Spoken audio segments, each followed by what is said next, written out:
Reddit pregunta: médicos y enfermeras, ¿qué síntomas ignora la gente durante meses y jamás debería ignorar? Soy enfermera y trabajo en rehabilitación neurológica.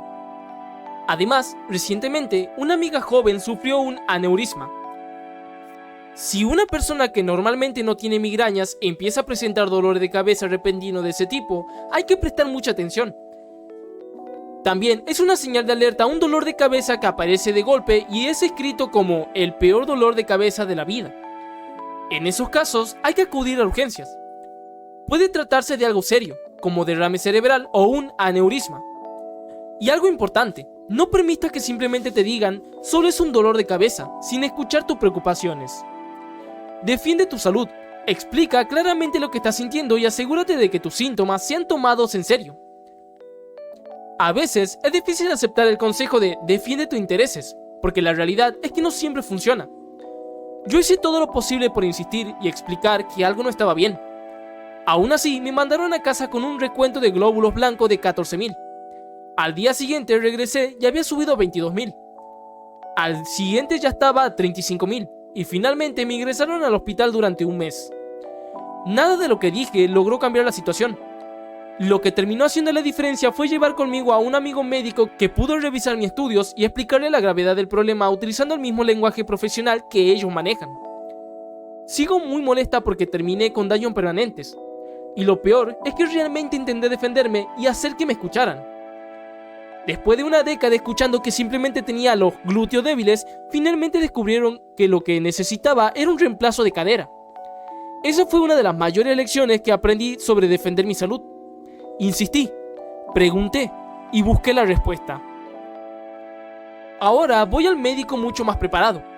Les explico qué síntomas tengo, qué posibilidades considero y qué preguntas quiero resolver.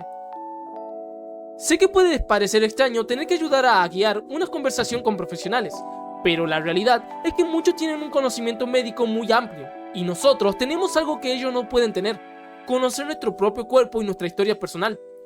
La mejor atención ocurre cuando ambas cosas se combinan. Hoy en día es más fácil que nunca informarse y llegar a prepararse a una consulta, siempre usando fuentes confiables y sin intentar sustituir la opinión médica.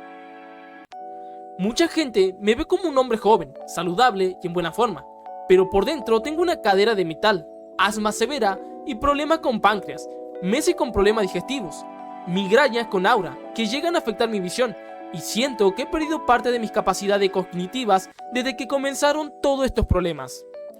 La única razón por la que sigo adelante es porque logré controlar parte de mi dolor crónico entrenando constantemente. Por fuera parezco estar bien. Por dentro la historia es completamente diferente. Esto me preocupa un poco. En abril tuve un par de migrañas con aura, algo que normalmente no me ocurre. He tenido migrañas antes, pero aparecen por temporadas y no son frecuentes. Una vez tuve una migraña con aura, pero esta vez fueron 2 episodios cercanos, y durante ambos perdí parte de mi visión. Aparecieron puntos ciegos y una sensación extraña, como si estuviera mirando a través del agua. Las dos ocurrieron cerca de mi periodo, que últimamente se ha vuelto más largo y difícil, así que pensé que quizá estaba relacionado. Aún así, creo que vale la pena comentarlo con un médico y hacerse revisar. Me alegra que existe una señal de alerta como el dolor de cabeza fuerte. Mi hermana murió por un aneurisma roto. Tenía presión alta, se quejaba frecuentemente de dolor de cabeza y no siempre tomaba sus medicamentos como debía. Eso ocurrió hace 3 años. Ahora ya soy mayor que la edad que él tenía cuando falleció y también tengo hipertensión, pero sigo rigurosamente mi tratamiento. Antes tenía dolores de cabeza con frecuencia y no le daba mucha importancia. Ahora, si alguna vez vuelve a aparecer un dolor de cabeza fuerte después de tantos años, sé que le tomaré en serio. Yo tuve episodios de ausencia convulsivo durante aproximadamente 10 años antes de recibir mi diagnóstico de epilepsia. Mis dolores de cabeza persistentes y migrañas comenzaron durante la pubertad, así que pensé que simplemente era algo normal. Además, como siempre había sido un niño distraído y algo diferente, nadie sospechó que pudiera haber algo más. Ahora, cuando escucho a alguien hablar de dolores de cabeza persistentes o migrañas frecuentes, siempre les recomiendo que se hagan revisar. De hecho, he ayudado a varias personas a descubrir problemas que estaban relacionados con sus síntomas. Ninguna tenía epilepsia como yo, pero sí encontraron otras condiciones que pudieron tratar y mejorar. Los dolores de cabeza y las migrañas no son algo que deba ignorarse. Aviso general sobre la respuesta de este hilo. Todo esto siempre es más preocupante en pacientes mayores. Por favor, anima a tus amigos y seres queridos mayores que te mencionen cosas así a que busquen atención y a que sigan con sus chequeos recomendados, colonoscopía, mamografías, prueba de lípidos. Veo demasiados 60 años y también terregosas que solo vienen por su esposo o esposa, hijo o hija, o el vecino le insistió, para encontrar un diagnóstico nuevo y serio que habría estado todavía peor si hubieran esperado más. El cáncer de colon entre la parte más joven de la población también está en aumento. Ya no es raro que diagnostiquen a gente de 35 a 45 años. Sí, tal cual. Que mi esposo sea de mediana edad es imposible de hacer que lo atiendan en el doctor. Básicamente voy a tener que arrastrarlo a la fuerza, a los gritos si hace falta. En la familia hay cárcel por los dos lados. Vio cómo mi papá se moría y aún así se niega a ir a hacerse una colonoscopía. Eso sí, logré convencerlo de que se hiciera el análisis de sangre para el cáncer de próstata, porque ya no era típica cosa de hisopo en el pipí. Y ni siquiera es que tenga que pelearse con los doctores para conseguir cita, porque ahora está en los años del área de cobertura por los chequeos anuales. Y dentro de la familia y entre los amigos hay un montón de tipos más tercos todavía. Nomás no lo entienden. Chequeo anuales y listo, saber que estás bien o detectarlo temprano, para que el tratamiento sea más fácil y menos letal. Solo necesitamos estarle encima para que vayan, ser la ruedita que chirria. Cuando estaba rotando por urgencias durante mis años como estudiante de medicina, mi preceptor me dijo que había 3 presentaciones clínicas que siempre hacían que los médicos prestaran especial atención. Dolor de cabeza de aparición reciente en un adulto. Dolor en la parte alta del abdomen, especialmente en la zona del estómago. Hemoptisis, toser sangre.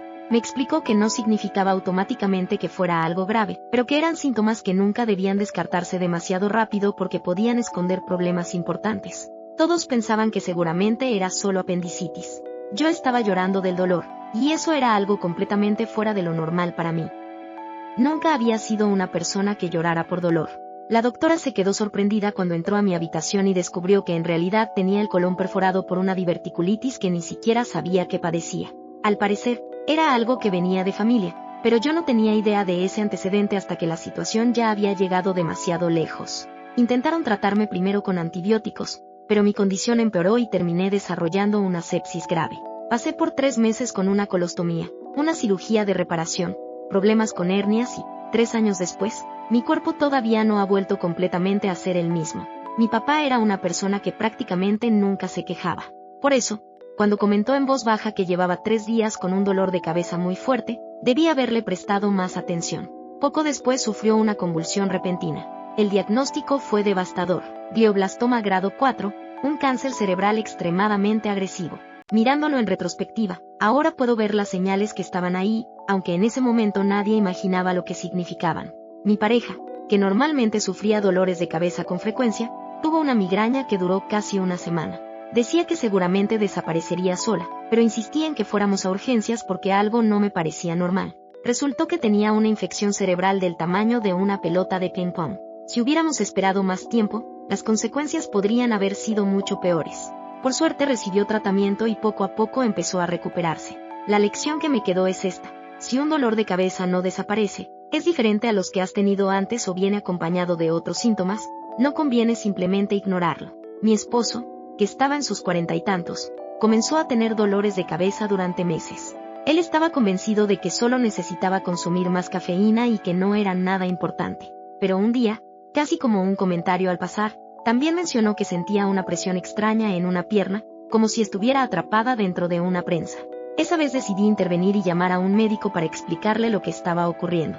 Resultó ser un tumor cerebral benigno, pero era el tumor más grande que el neurocirujano había retirado en toda su carrera. La recuperación fue larga y necesitó mucha terapia, pero con el tiempo volvió a ser el mismo de siempre. Todavía tiene cierta pérdida de sensibilidad en una pierna, pero después de la cirugía puede caminar y utilizarla con normalidad. A veces el cuerpo avisa de maneras muy sutiles. Un síntoma que parece pequeño o fácil de explicar puede ser la primera pista de algo que necesita atención. No es un documento, pero Ahora tengo un lunar en el abdomen que seguramente solo se está irritando por la cintura del calzoncillo o ropa interior que roza ahí. Pero no me lo voy a hacer revisar porque ignorarlo es la forma de terminar con cáncer de piel que se vuelve mortal. Pero me lo voy a hacer revisar porque ignorarlo es la forma de terminar con cáncer de piel que se vuelve mortal. Tuve una compañera que trabajó que ignoró algunos problemas de la piel por mucho tiempo y terminó con un cáncer con el que ya no pudo ponerse al día. Ella falleció hace un par de años. Chequen su piel. Si algo se ve diferente, hágase ver. Mejor que sea nada a que sea algo. Cuando tenía 17 años, mi mejor amigo era un tipo con la piel bien pálida, típica piel inglesa blanca y harinosa. Vivíamos en Australia. Tenía mucho cuidado de no exponerse al sol y de usar protector solar, y siempre nadaba con un rash.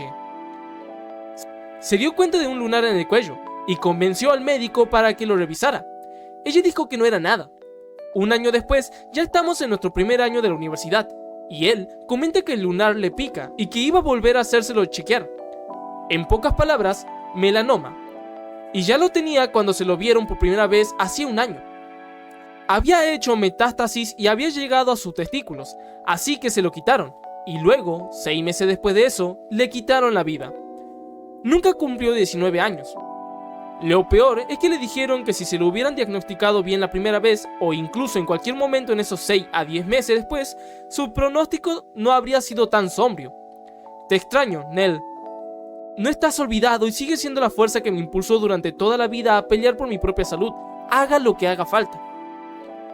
El primer dermatólogo al que fui me dijo que el bultito en mi cara no era nada. El segundo dermatólogo al que fui, después de que pasaron varios años y el bulto había crecido y era A, poco atractivo, y B, estorbándome con los lentes, también me dijo que no era nada. Pero igual se ofreció a quitármelo porque a mí me estaba molestando. 2 días después me llaman temprano a la mañana diciéndome que era cáncer. Por suerte solo era un carcinoma vasocelular, pero igual tuve que regresar de inmediato y que me abrieron un hueco grande en la cara. Todavía tengo una cicatriz tipo del riel del tren, por los puntos. Todo esto pasó en 1995, antes de que yo estuviera en línea. Cuando por fin entré a internet e hice un poquito de investigación sobre el cáncer de piel, casi me caigo de la silla. Ese bultito habría sido un caso absolutamente archetípico de carcinoma vasocelular. O sea, cualquier primer año de medicina, cualquiera debería haber salido. Ni hablar de un maldito dermatólogo. Estaba furiosa. También sigo furiosa porque el doctor que se lo quitó no me hizo una cirugía de MOHS. Yo habría tenido una cicatriz muchísimo más pequeña. En ese entonces no sabía que era un MOHS, pero sí me acuerdo que lo mencionó y dijo que sentía que no hacía falta. Ah, o sea, entonces era mejor que me tallaran un huecote gigante al lado de mi nariz. No es como si estuviera justo en el centro de mi cara, o algo así.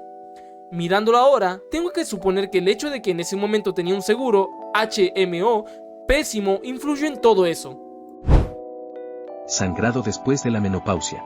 La recepcionista de la clínica de mi mamá intentó tranquilizarla diciéndole que la primera biopsia que le habían hecho no les preocupaba demasiado porque no había suficiente material para determinar si era cáncer. Mi mamá llevaba 3 meses sangrando y tenía 75 años. Ella respondió que sí estaba preocupada. Después de insistir, finalmente le dieron prioridad para repetir la biopsia. El resultado fue el que nadie quería escuchar. Era cáncer. Mi mamá era enfermera y ya estaba en la posmenopausia cuando un día comenzó a tener pequeños sangrados. Ella sabía que eso no era normal y consiguió que la revisaran de inmediato. Más tarde confirmaron que tenía cáncer endometrial en estadio 2. No pasó mucho tiempo después de eso. Fue una enfermedad muy agresiva, incluso después de una histerectomía y radioterapia. Era demasiado joven para irse. Todavía la extraño mucho. La excusa de solo estoy cansado, hasta que descubres que en realidad algo serio está pasando. Eso fue exactamente lo que le ocurrió a mi papá. Resultó que estaba extremadamente deshidratado y sus riñones comenzaron a fallar. Lo más sorprendente es que vivía en una casa moderna, cómoda y bien equipada. A veces una simple llamada de 5 minutos cada mañana para preguntar cómo está alguien puede marcar una enorme diferencia, especialmente cuando nuestros familiares empiezan a envejecer. A mí me pasó algo parecido. Estaba agotado todo el tiempo. No podía dejar de bostezar. Durante unas 6 semanas seguidas había estado trabajando sin parar, muchos vuelos nocturnos, cancelaciones que terminaban convirtiéndose en cambios de horario de madrugada y jornadas muy exigentes cuando llegaba a mi destino. Pensé que simplemente estaba llevando mi cuerpo al límite, pero la realidad era otra. Tenía úlceras sangrantes y esa fatiga que yo atribuía al exceso de trabajo era porque estaba perdiendo sangre internamente. Un día vomité una gran cantidad de sangre y me desmayé. Cuando desperté pensé que la situación era muy grave, pero logré llamar a una ambulancia. Volví a perder el conocimiento durante el traslado y desperté rodeado de médicos, con alarma sonando, cables conectados y todo el equipo necesario para estabilizarme. A mí me ocurrió a los 28 años. Al final descubrieron que tenía síndrome de Klinefelter y que mi testosterona total estaba en 126 en G/diagonal-DL. Lo extraño es que no tenía ningún otro síntoma evidente. Solo estaba cansado. En ese momento estaba en mi primer trabajo como adulto y tenía horarios muy pesados, así que asumí que simplemente estaba esforzándome demasiado. Mucho tiempo después empecé a investigar el problema. Recientemente fui al médico para establecer un seguimiento regular y revisar algunos problemas de cadera debido a antecedentes de artritis y dolor crónico. Como parte de la revisión me hicieron análisis de sangre rutinarios. Esa misma tarde mi doctora me llamó para decirme que tenía anemia por deficiencia de hierro y que quería realizar más estudios, porque existía la posibilidad de que estuviera perdiendo sangre en algún lugar del cuerpo. La semana siguiente revisamos los resultados, hablamos sobre las posibles causas y me derivó con un gastroenterólogo para asegurarnos de que mi sistema digestivo no estuviera relacionado con el problema. A veces pensamos que el cansancio es solo cansancio, pero puede ser la forma en que nuestro cuerpo intenta avisarnos de que algo no está bien. Si de repente te agarra estreñimiento y no puedes ir por periodos largos fuera de lo normal, ve al doctor. He visto demasiada obstrucción intestinal por nuevas masas que la gente solo no ha hecho del baño en 2 semanas, o más, antes de decirle a alguien o de ir con un médico, o la sala de urgencias. Ir al baño, o la falta de eso, puede ser una emergencia. El año pasado mi mamá empezó a vomitar con más frecuencia, durante varias semanas. Al final, pasó como una semana en la que vomitaba cada vez que intentaba comer algo, y no podía retener nada más que pan y agua. Yo le estaba rogando para que fuera emergencia, ER, y ella solo seguía intentando decir que estaba bien, o que en unos días ya se le estaba por pasar. Eso siguió hasta que, eventualmente, la vi caminando al baño para tirar un vómito, que estaba en un recipiente transparente que ella había agarrado por ahí. El contenido era casi negro, con aspecto grumoso y olía verdaderamente horrible y asqueroso. Inmediatamente me preocupé de que fuera sangre y le pregunté desde cuándo había empezado, y ella dijo que era normal y que así había estado desde hace meses. Me dio muchísimo miedo e insistí en que fuéramos de inmediato a urgencias, porque desde luego eso no es normal. Al final logré convencerla de que fuéramos a urgencias, básicamente para que se callara, y vomitó en una bolsa de vómito mientras la enfermera le hacía el triaje. Le preguntaron por su última evacuación, y ahí fue cuando me enteré de que no había hecho caca en casi 2 meses y medio. No días ni siquiera semanas, sino meses. Casi al instante le dieron una coma, le pusieron suero, IV fluid, y le dijeron que la iban a dejar internada por un rato. Estaba vomitando materia fecal. Literalmente no había hecho caca y estaba vomitando ese de forma regular, frecuentemente, por semanas, porque aparentemente eso era solo la parte de su nueva normalidad, por la edad, y era más fácil seguir aguantando con eso que ir a un médico y decir, no puedo hacer del baño. Tuvo que quedarse en el hospital como 12 días antes de que por fin lograran vaciarle completamente los intestinos, después del segundo enema, con la amenaza del tercero encima. Sangrado en la parte íntima de la mujer después de la menopausia. Sangre en las heces. Sangre en la orina. Médico de medicina interna. Pensé que ese sangrado después de la menopausia era una de las cosas que simplemente pasan, pero después de investigar un poco por mi cuenta, decidí consultar con mi médico de cabecera, quien me remitió al ginecólogo. El diagnóstico fue hiperplasia endometrial. Tras un año de tratamiento con medicamentos, el problema se resolvió por completo. Muchos están hablando de la sangre en las heces. Mi mamá tuvo una hemorragia interna que la dejó con una anemia gravísima. Al principio no entendíamos qué le estaba pasando porque acababa de recuperarse del COVID. Apenas podía comer, caminar o incluso hablar. Además, ya tenía antecedentes de problemas cardiovasculares y de la sangre desde que nació, por lo que pensamos que todo estaba relacionado. llegó a un punto en el que apenas podía mover las extremidades. Ni siquiera podía levantarse de la cama. Finalmente, la llevamos a urgencias. Los médicos nos dijeron que, de haber esperado menos de 24 horas más, probablemente no habría sobrevivido. Lo más increíble es que llevaba 2 semanas con sangre en las heces y nunca pensó que pudiera tratarse de algo serio. Simplemente permaneció acostada, sintiéndose cada vez peor, esperando que se le pasara por sí solo. Desde entonces me cuesta confiar en el criterio de mis padres cuando se trata de su salud. En mi caso, empecé a orinar sangre después de cortar el pasto en un terreno muy irregular. Durante unas 6 u 8 horas estuve orinando sangre prácticamente cada 10 minutos, hasta que poco a poco comenzó a disminuir. A la mañana siguiente fui al médico, incluso llevé fotografía del inodoro para mostrar lo que había ocurrido. Me remitieron a una clínica de oncología urológica. Por suerte decidí acudir de inmediato. Resultó ser un cáncer en una etapa muy temprana, incluso antes del estadio 1, y pudieron eliminarlo con una cirugía relativamente sencilla. Entiendo que nadie puede dar consejos médicos por internet, pero tengo una duda sobre el sangrado después de la menopausia.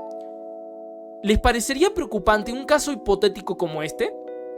1. 20 años tomando la píldora anticonceptiva por síntomas de endometriosis que nunca fueron investigadas. 2. Más de 10 años sin la regla. 3.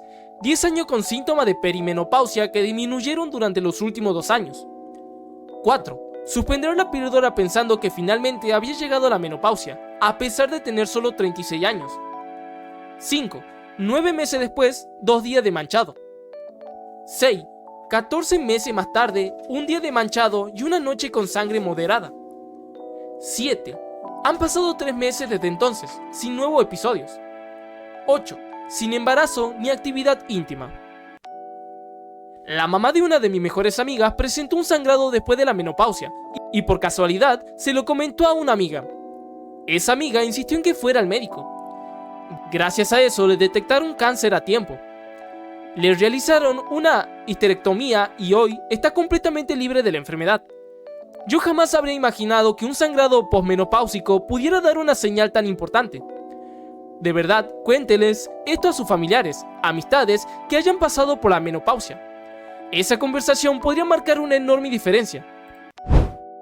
Destellos repentinos en la vista, la aparición de un montón de moscas volantes nuevas o la pérdida progresiva del campo visual o como si se pusiera una cortina negra en la vista, son señales de alerta de una posible rotura de la retina o de un desprendimiento y deberían evaluarse de inmediato.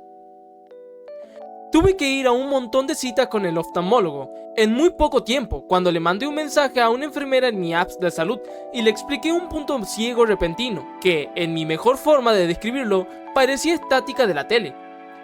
Un montón de veces, puntitos chiquititos en blanco y negros que iban cambiando constantemente. Esa misma noche me hicieron un ultrasonido en el ojo, la sensación más rara de todas, junto con unas pruebas generales más. Luego, al día siguiente, vi a un oftalmólogo normal y unos días después a un especialista de retina. Lo más raro fue el ultrasonido y ese tinte amarillo neón que me inyectaron en el brazo. Por suerte no era desprendimiento, fue un síndrome de punto blanco o Estocolmo que apareció de repente, con un nebus que encontraron en el otro ojo. Ya pasaron un par de años y todavía tengo el puntito ciego, pero ahora se nota menos, y la mayoría del tiempo es más bien una mancha borrosa. Ya no se mueven los puntitos. Mucha gente ha respondido a este tema, pero yo también quiero aportar mi granito de arena. Tengo migrañas crónicas, pero me la dispararon con discapacidad muscular que tengo. Aún así, las migrañas corren en mi familia. Yo nunca he tenido auras cuando me dan migrañas, pero he leído un montón de sobre eso, y también he sabido que otras personas de mi familia la han tenido. Además, sé que si de repente empiezo a notarlas, lo primero que voy a hacer es ir a un consultorio de mi médico o a urgencias, porque a principios de los 90 mi abuela murió después de que le diagnosticaron mal. Le dijeron que eran migrañas con aura, cuando en realidad lo que estaba sufriendo eran mini derrames durante varias semanas. Ella había estado viendo rayas de luz en su visión y descargas como rayos, según unas notas que encontré hace poco en un cajón de la casa de mi abuelo. En serio, leer sus notas de cuando le estaban pasando esas auras o mini derrames fue para mí una experiencia increíble y reveladora, y hasta me hizo llorar, porque yo había escuchado todo eso de segunda mano por parte de mi mamá. Ver que ella realmente dibujaba la forma que se le estaban apareciendo en su visión para poder enseñársela a su doctor y que encima su doctor la desestimara, me enojó muchísimo, aunque ni siquiera estuviera viva mientras pasaba todo esto. En fin, si tu cerebro empieza a mostrarte cosas raras frente a tus ojos, por favor, ve a un doctor. No soy doctora, pero tuve cáncer de mama y aprendí algo importante. Un bulto que parece nada no siempre lo es. En mi caso, el cáncer de mama fue detectado cuando todavía era muy pequeño porque me hice una mamografía. En la habitación del hospital había otra mujer que me contó que llevaba meses con un bulto en el brazo. Lo describía como un huevito que podía mover con los dedos. Su médico le había dicho que no era nada, hasta que dejó de serlo. Todas las demás mujeres de la habitación tuvimos que hacernos una prueba especial para revisar si el cáncer se había extendido. Nos colocaron una aguja en la mama para inyectar un marcador que ayudaba a identificar los ganglios linfáticos que debían revisar durante la cirugía. No sé explicar exactamente cómo funciona, pero lo importante es que el procedimiento fue mucho menos aterrador de lo que imaginaba. En mi caso, los resultados fueron buenos. Pero ella ni siquiera necesitaba esa prueba para saber que había un problema. Su cáncer ya se había extendido. Eso significó que después de la cirugía necesitó quimioterapia completa, mientras que yo no tuve que pasar por eso. Yo encontré un bulto en 2019. Fui a revisarlo y me dijeron que probablemente era solo tejido mamario normal, algo grumoso, así que me mandaron a casa sin mucho seguimiento. 6 meses después volví porque sentía que había cambiado. Esta vez sí descubrieron que era cáncer de mama. El consejo que siempre doy ahora es, si algo en tu cuerpo cambia y tú sientes que algo no está bien, busca una segunda opinión. En ese momento tenía alrededor de 20 años y confié completamente en el primer médico. Ahora entiendo que también tengo que defender mi propia salud y hacer preguntas cuando algo no me convence. La prueba con la aguja probablemente era para inyectar un tinte marcador antes de una biopsia del ganglio linfático centinela. Yo voy a hacerme una pronto como parte de mi tratamiento con doble mastectomía.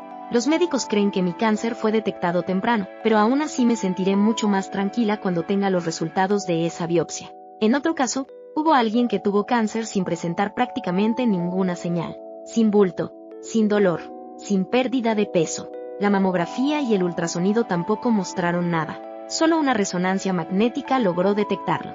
Esa persona siempre dice que está agradecida de haberse hecho ese estudio. Otro síntoma que nunca debe ignorarse es la pérdida repentina e inexplicable de la visión. A mí me pasó. Perdí la visión durante un momento y después descubrieron que era una inflamación del nervio óptico. El tratamiento con esteroides ayudó. 5 años después me diagnosticaron una enfermedad inflamatoria sistémica llamada espondilitis anquilosante. Mucha gente piensa que solo afecta a la columna, pero puede afectar muchas otras partes del cuerpo. Los problemas autoinmunes son un buen ejemplo de por qué vale la pena contarle al médico incluso síntomas que parecen no tener relación entre sí. Tuve 2 episodios de pérdida repentina de visión separados por unos 5 años. Uno ocurrió durante la recepción de una boda y otro mientras hacía ciclismo de montaña. Ambos duraron menos de 5 minutos. Sentía que mis ojos no podían enfocar correctamente, como si estuvieran apuntando en direcciones diferentes. Podía percibir la luz y algunos colores, pero prácticamente no podía ver bien. Lo extraño es que mi esposa incluso me dijo que mis ojos parecían normales desde fuera. Me hicieron estudios de todo tipo, tomografías, resonancias magnéticas, múltiples pruebas de visión, revisiones del corazón y muchos otros exámenes. Nunca encontraron una causa clara. Ya han pasado unos 5 años desde el último episodio, así que probablemente vuelva a necesitar una revisión. Aunque no haya una respuesta definitiva todavía, esa experiencia me enseñó algo. Cuando tu cuerpo hace algo extraño o inesperado, especialmente algo tan importante como perder la visión, vale la pena insistir hasta encontrar una explicación. Los destellos repentinos en la visión, la aparición de muchas moscas volantes nuevas o la sensación de que una cortina negra cubre parte del campo visual son señales de alerta. Pueden indicar una rotura o un desprendimiento de retina y deberían evaluarse de inmediato. Eso me pasó hace unos meses. Fui a urgencias, donde únicamente me hicieron una prueba básica de campo visual, me iluminaron el ojo con una linterna y me enviaron de vuelta a casa. Por suerte, conseguí una cita con mi oftalmólogo ese mismo día y pudo descartar un desprendimiento de retina. En el pasado había sufrido migrañas con aura, pero siempre se manifestaban como pequeños puntos brillantes. Nunca había visto destellos intensos, como luces estroboscópicas o relámpagos. La verdad, da bastante miedo. A mí, 41 años, me ocurrió exactamente lo mismo hace un par de meses. Estaba dando clases cuando, de repente, perdí la visión del lado derecho. Tardó un par de horas en regresar poco a poco y, durante los días siguientes, comenzaron a aparecer muchísimas moscas volantes de gran tamaño. Al día siguiente fui a urgencias. Me hicieron una tomografía para descartar un derrame cerebral, y salió normal. Después, la doctora solicitó una valoración con un oftalmólogo y una resonancia magnética. El oftalmólogo me realizó varias pruebas y no encontró nada fuera de lo normal. La resonancia tampoco mostró hallazgos importantes, salvo unas pequeñas manchas en la sustancia blanca del cerebro, compatibles con migrañas oculares. Así que, al parecer, eso era lo que tenía. Si empiezan a aparecer muchas moscas volantes nuevas, háganse revisar cuanto antes. A mí me ocurrió durante casi una semana, pero como llevaba viendo moscas volantes desde los 11 años, no les di importancia. Una semana después me desperté con dificultad para enfocar los objetos y, al intentar averiguar qué pasaba, descubrí que tenía un punto ciego en uno de mis ojos. El diagnóstico fue una infección en la retina causada por toxoplasmosis. Lograron controlar la infección, pero el daño ya era irreversible y estuve muy cerca de perder por completo la percepción de profundidad. En algunos casos también puede tratarse de esclerosis múltiple. Los primeros síntomas de la mía fueron destellos de luz y pérdida de parte del campo visual. Llevo 1 año y medio lidiando con este problema. He consultado con oftalmólogos, especialistas en migrañas e incluso con un neurooptometrista. Todos coinciden en que mis ojos están perfectamente sanos, pero nadie ha podido explicarme por qué uno de ellos sigue viendo borroso y por qué siento constantemente como si tuviera algo dentro. Leer algunos de estos comentarios, la verdad, no me tranquiliza demasiado. Hasta ahora todos los médicos lo han atribuido a una migraña con aura y me recetaron tratamiento preventivo diario, pero el alivio ha sido mínimo o prácticamente inexistente.